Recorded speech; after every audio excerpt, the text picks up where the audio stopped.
guys, welcome back to another video. I was trying to think of a situation where I applied the spirit of the game or the spirit of the laws to a situation when I was the center official in a soccer game, and I couldn't think of one until just recently. And when I did this was like many years ago. I didn't even know that what I was doing would be considered, officiating in the spirit of the game, but looking back on it, I think it is. And here's what happened. I was doing a game.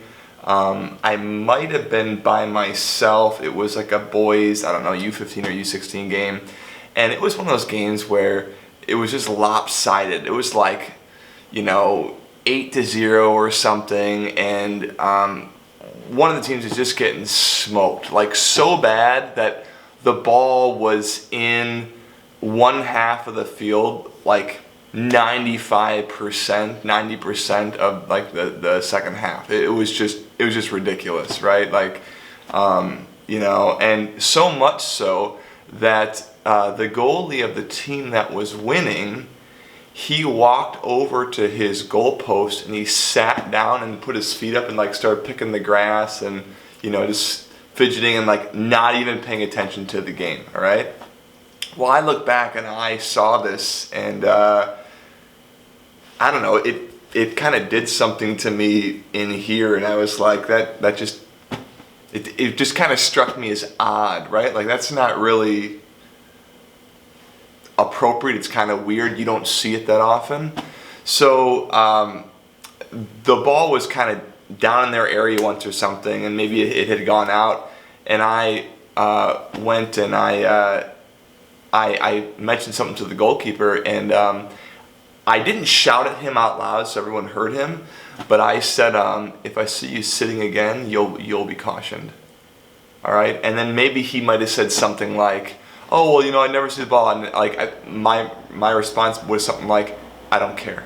Because his behavior was disrespectful to the other team. It was like, screw you guys, you suck, you're never gonna get the ball down here anyway, blah, blah, blah. Now, that might be true. Like, they might be a terrible team in comparison to this winning team, but his behavior of just sitting there, I think, was disrespectful to the game and to his opponents, right? It's like when, someone comes to greet you or someone important comes to the room, what do?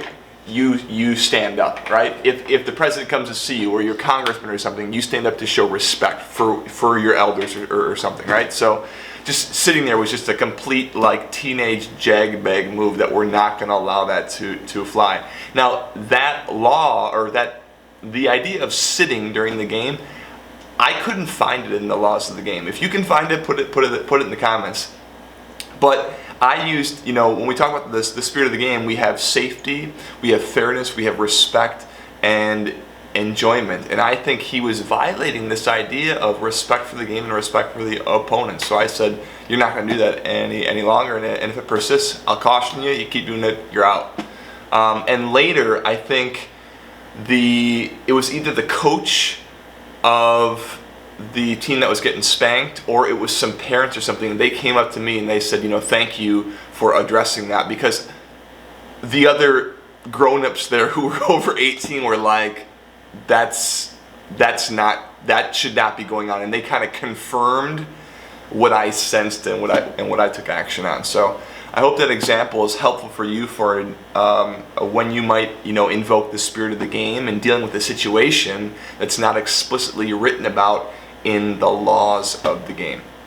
Thanks for watching, folks. We'll see you in the next video.